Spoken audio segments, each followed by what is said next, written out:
This Shweta Simhasana is very nice. Or Shukla Simhasana, whatever. White.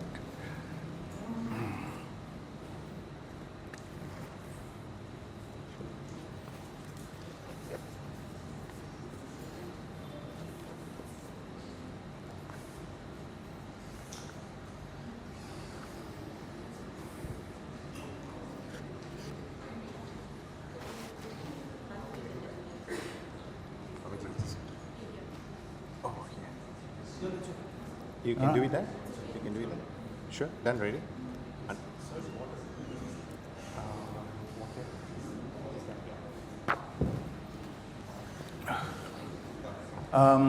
You can hear me now, clear? At the back. Back, that side? Okay. So,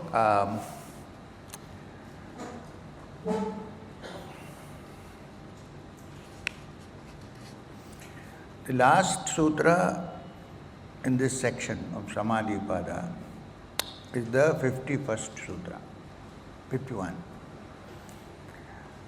And there, this stage where the fluctuations of the mind or brain have entirely stopped, and where there is only the Purusha, and there is no possibility of the seeds of fluctuations to arise in future. That stage is called nirbija samadhi. Nirbija means seedless samadhi. The seed has also been taken care of, so there is no future danger of fluctuations arising automatically. Well, the yogi can will the fluctuation to arise based on circumstances, but it will not happen involuntarily. Like, in some cases one might have to pretend to be angry. In this world things don't work. So then the yogi has the freedom to bring about the fluctuation called anger for a little bit for the purpose, and then it goes off. So there are no seeds. You have to actually fish for it to see where the anger lies and bring it. Which means in this world, since it's a world of misunderstandings and illusions, you will also have to sometimes counter it with an illusion. Otherwise it's difficult, but it should not actually touch the core. The seed should not be there. The seed is removed. It can be brought about at will. You got it clearly. So this is called nirbija samadhi. Samadhi, or the state of mind and consciousness where one is completely free of all fluctuations, including the hidden seeds which could later sprout into fluctuation. That's also gone. Ideal, no? Wonderful to be like that. Anyway, let's hope. Then, since nirbija samadhi is discussed here, I am trying to look at some of the Upanishadic statements which certainly are very ancient. Now the Upanishad, please understand, is also called shruti because it is part of the Vedas. And even the great Advaita Vedantin Adi Shankaracharya, in his many discussions and many karikas on Vedanta, on Upanishads and Vedas, said that if your reason proves something, generally the Shruti will also be the same. But in case your reason proves something and the Shruti says something else, go by the Shruti because it might have used faculties which we don't have to understand this. Because the word Shruti means that which is heard. Shruti, like music, is heard, right? It's not read, it is heard.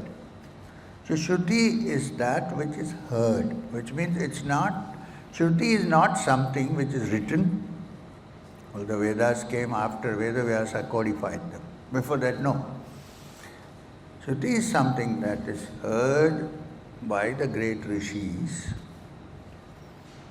from sources which are generally unknown to us, but certainly from sources which have more access to universal truths than our limited brain ever has.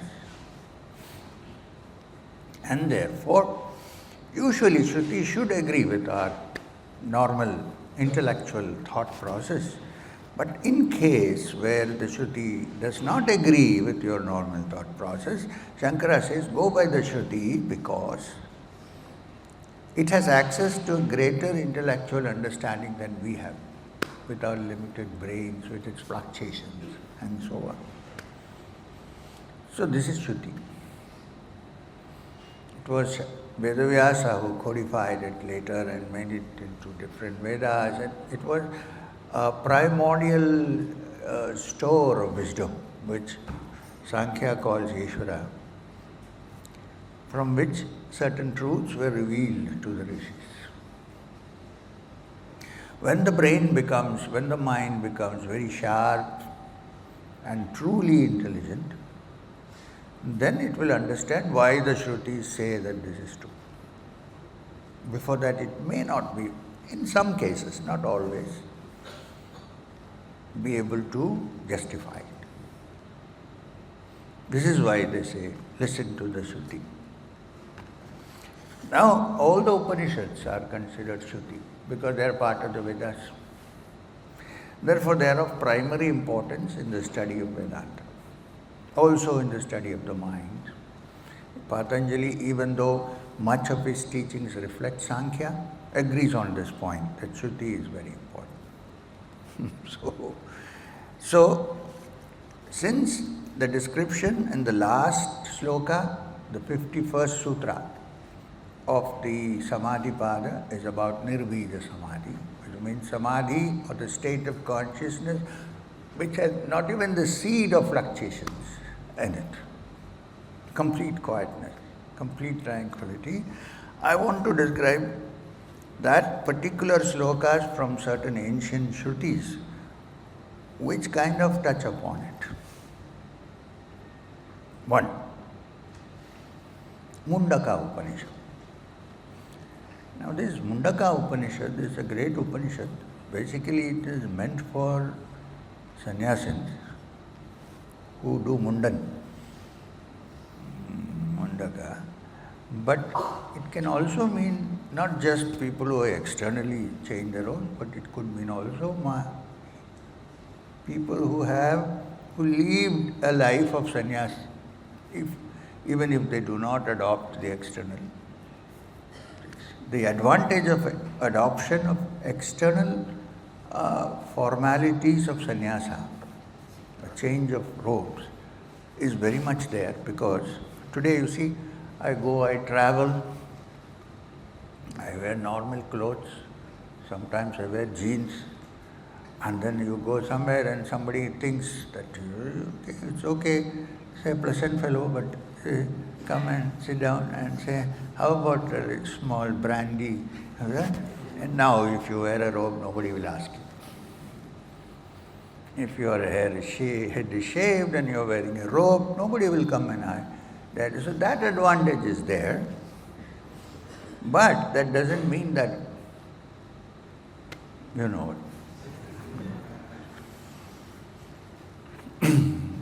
this is Tulsidas, who wrote the Ramacharitamanasa, Tulsi Ramayan, said something very, very nice. He said, Kama krodha mad lobh ki jolo man mein sthan, jolo pandit murkh tulsi ek saman. Which means Kam, Krodh and Lobha. You know what is Lobha? What? Greed. As long as that remains in the mind. Tavlao Pandit Murkh. Till then the Pandit and the Murkh, who doesn't know anything, and also Tulsi, who writes this, are equal. That of course is important to note. So here is one sloka 3 from the Mundaka Upanishad. Shaunaka, the great householder, not a sannyasi. In fact, you will rarely find a sannyasin among the rishis who taught us the Vedas and the Upanishads. Shaunaka, the great householder. When you say great householder, which means a learned householder, approached sage Angirasa, the great rishi Angirasa, and asked him a question. It's a very deep Vedantic question. He said, through what being known, sir, does all this become known? Is there something one thing which is known? Sir, Vyasa, the great Rishi Angirasa, is there something which when known, there is no need to know anything else. Not that you know everything else, but there is no desire to know anything else because you are fully satisfied with what you know. Is there something like that? And Tasme Saho Vacha, he said to him, who? Angirasa, told the householder Shaunaka, there are two kinds of knowledge to be known. As indeed the great knowers of Brahman declare, there are two kinds of knowledge to be known. What are these knowledge to be known? The higher knowledge and the lower knowledge. These two have to be known. What is higher knowledge and what is lower? Now, Shaunaka is worried. He says, so what is this lower knowledge? Because I want the higher knowledge that leads me to the truth. So please explain to me. You said there are two kinds of knowledge, Paravidya and Aparavidya. If you give me what is Aparavidya, then I will know what is Paravidya and learn that. Put my attention. Angirasa says, okay, here is a list of lower knowledge, Aparavidya. Now here is Tatra Apara, that means lower knowledge. Rigvedo, this is from the Upanishad, Shruti. Rigvedo, Yajurveda, Samaveda, Atharvanaveda, Shiksha, Kalpa, Vyakaranam, Niruktam, Chando. Which means, here is a list of lower knowledge. Says Angirasa to Shaunaka, the householder. They are Rigveda, you will be shocked. Rigveda, Yajurveda, Shruti, okay? Samaveda, Atharvaveda, phonetics, ritual, grammar, etymology, metrics, and astronomy. So now Shaunaka is wondering, so what is higher knowledge? Because he is brought up to the understanding, being Brahman in a family of learned people, that these are all higher knowledge. So if this is lower knowledge, then what is higher knowledge for you? And the higher knowledge, says Angirasa, is that by which the undecaying, ever-present is apprehended. Now, we need to clarify this. Does that mean that Angirasa is telling Shaunaka that there is no need for all this is lower knowledge, only that which leads to the truth is higher knowledge, this is lower knowledge? What does it mean? Look, if Angirasa had not told Shaunaka this, and if we had not read the Upanishads, how would we know this? So the idea is not to lower the value of the Vedas.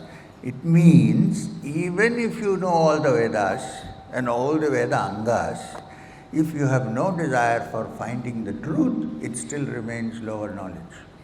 This is Otherwise it's meaningless. Why would we read the Upanishad? Why would we read the Rig Veda? If you are reading it merely to show off your scholarship, Panditam. In fact, there is a sloka which says the Pandits who think they know everything of all the Vedas and think that they have attained the truth, when they lead others, it's like the blind leading the blind. So if you thought Shakespeare said that first, no. 2000 years ago, the Upanishad says, Andhainaiva niyamanaya tandaha, the blind leading the blind. It's about Pandits who mistake lower knowledge for higher knowledge and think that they know everything and therefore start leading, guiding.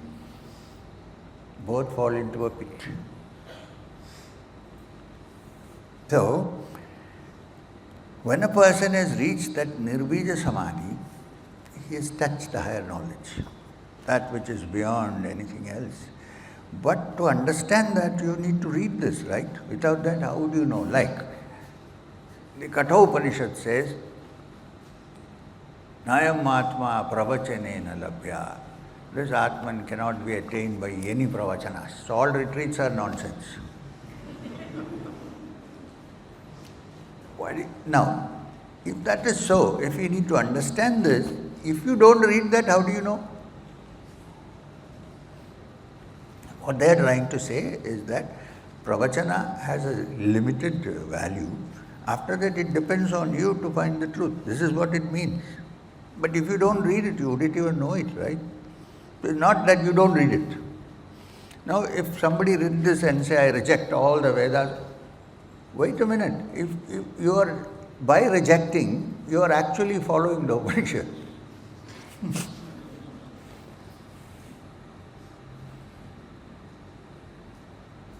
Right? So,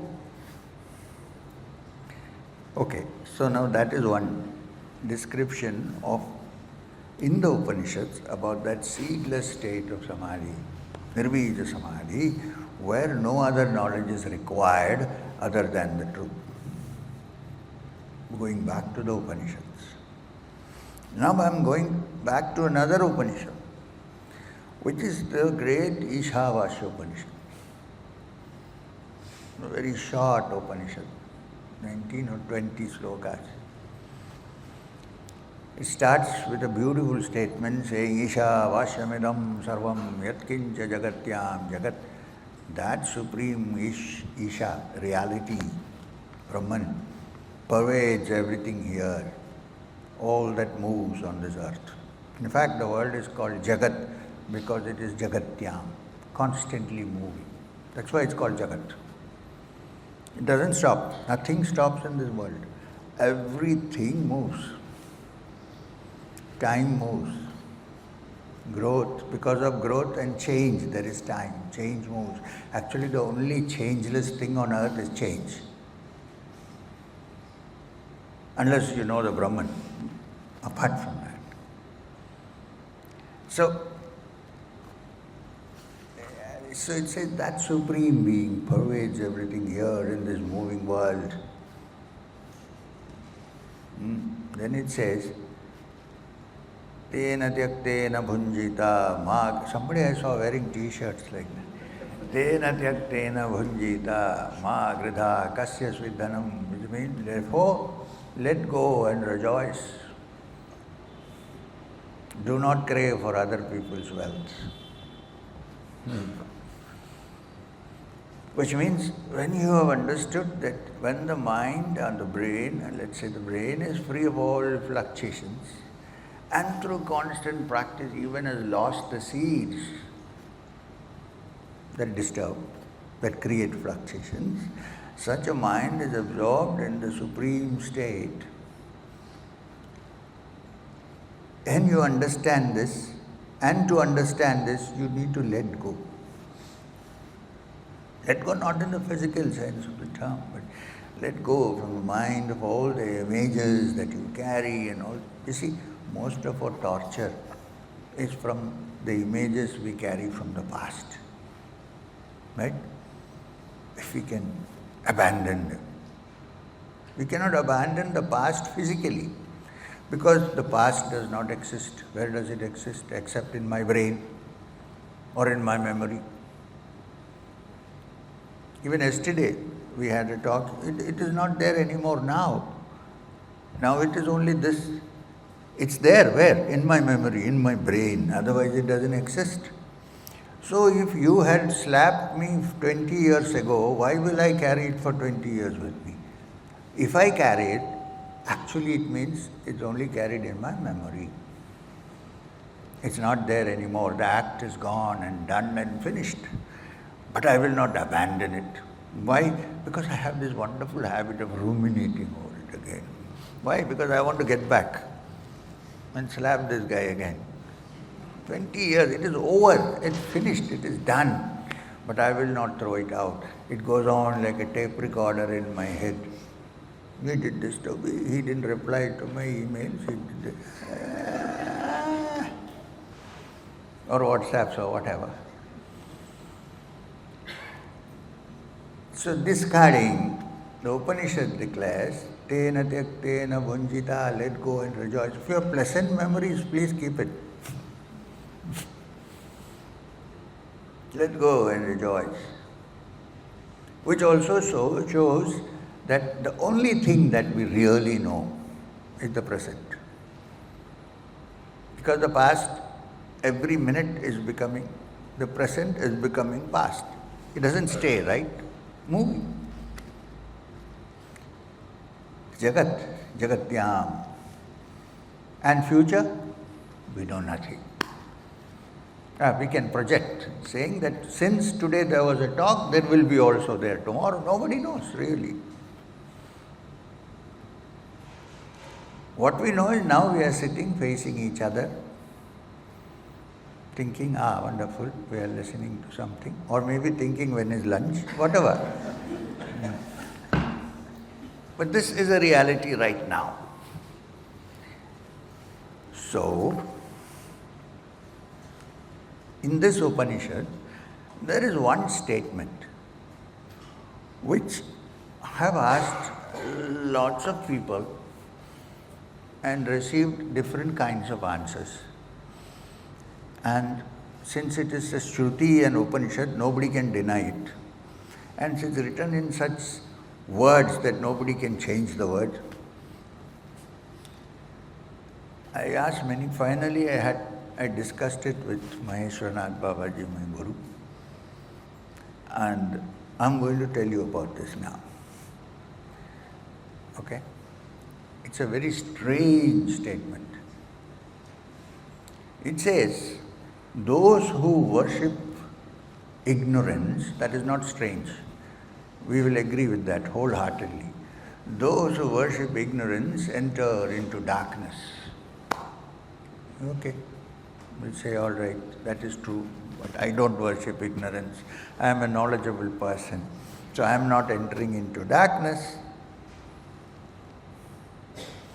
Now the whole sloka is like this. Andham tama pravishanti ye avidyayam upasate. Those who worship or those who care only for ignorance enter into great darkness. Andham tamaha. Blinding darkness. Andham tamaha. Now this next line says, Tato bhuya ivate tamo yahu vidyayam rata. Now those who worship knowledge enter into still greater darkness. Yeah, we agree with the first one. Those who worship ignorance enter into darkness. Now I am not entering into darkness because I know I have knowledge. The Upanishad says those who worship knowledge enter into greater darkness. How is this possible? Are they trying to shake up our brains? Shruti, I will not say, will be wrong. I don't dare say that. What does it mean? This is why I discussed something about past, present with you before we came to this sloka. The fact is that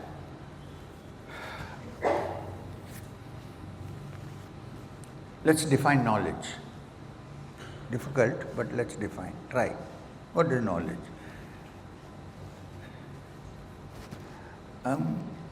Learning, absorbing, remembering. This is knowledge, right? Even if you do through Shravana, Manana, Nididhyasa, finally memory, smriti is very important. Because without memory you cannot retain any knowledge. When I start studying something, like I'm looking at this microphone, I don't know what, suppose I don't know what it is. I say it is a round object with some net-like things. It has a wire, and somebody told me that if I speak here it can be heard more. And I have now understood about the microphone. So I say I have knowledge of the microphone, right? Now when I say I have knowledge of the microphone, that knowledge is stored in my memory, right? Yes. So when I say I know about the microphone, it means at any given moment, I will be able to access my memory wherever in which cubbyhole it has been stored and take it out. But it is instantaneous, so fast, thought process. I can find out from my memory that this is what it is and say, I know therefore about a microphone. My memory fails, I probably wouldn't know. Right? This is the meaning of knowledge. So, the truth or the satya or the reality, as the Upanishads declare, is not a thing which can be stored in the memory, because only something in the past can be stored in the memory.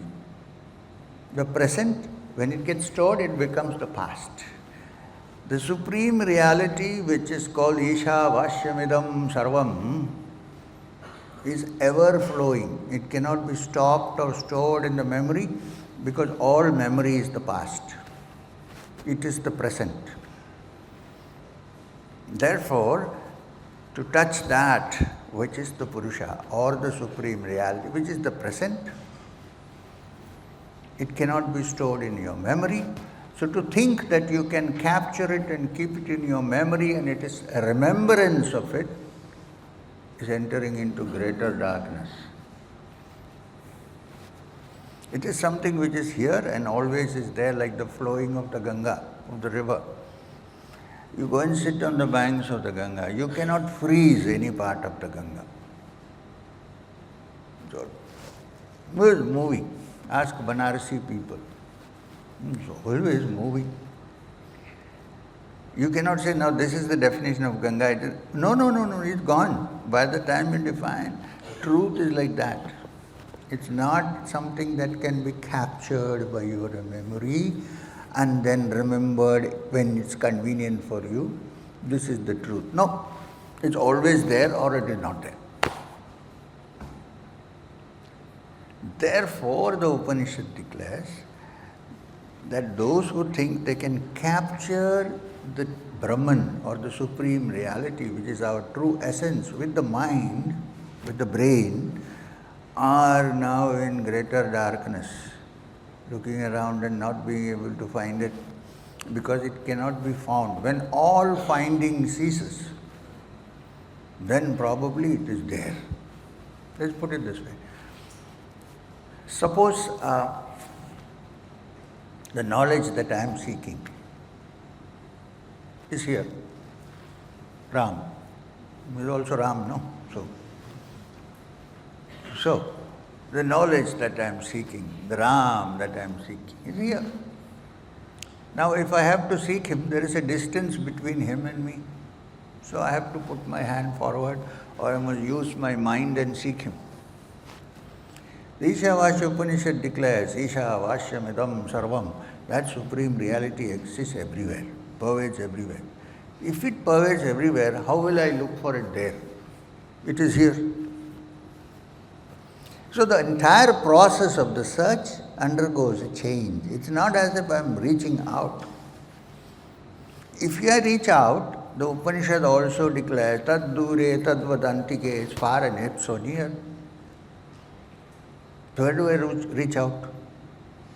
And why should I reach out? If it is here, why should I reach out?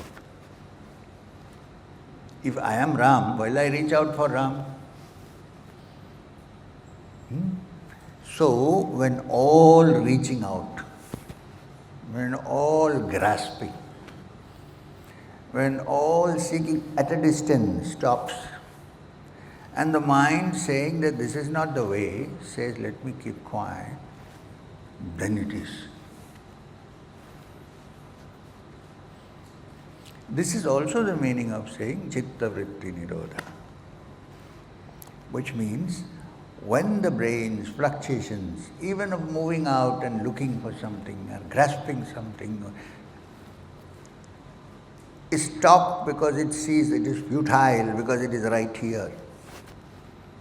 Somebody said it is nearer to you than your own neck vein. Then everything stops. And then perhaps there is a chance of touching that. Perhaps. And it's not mysterious. The same thing that I have, you have. But not so mysterious. It's not so complicated if you only remove the complications from the brain. Why? Because we have been taught for years that it's so complicated. It's simple and here, and it requires just a subtle turn of mind. I don't have to do anything about it. So this is what we are looking for. So, having said that, theoretically, we will go tomorrow, in the afternoon, to the samadhi, to the sadhana pada, the practice chapter. And from there, since Patanjali himself has called it Kriya, we will go to Kriya. Only if you want Kriya. Hello? If you don't, I am very happy with continuing the Yoga Sutras. No? Put up your hand, those who want to have Kriya. Majority. I would have been happy either way, but it's nice to go into the Upanishads, to the Yoga Darshana. Kriya becomes a practice. Anyway. So, this session is over. When you come back for Kriya, please keep some distance between your seats, wherever you are sitting, so that you get little bit space to, say, for instance, do Mahamudra.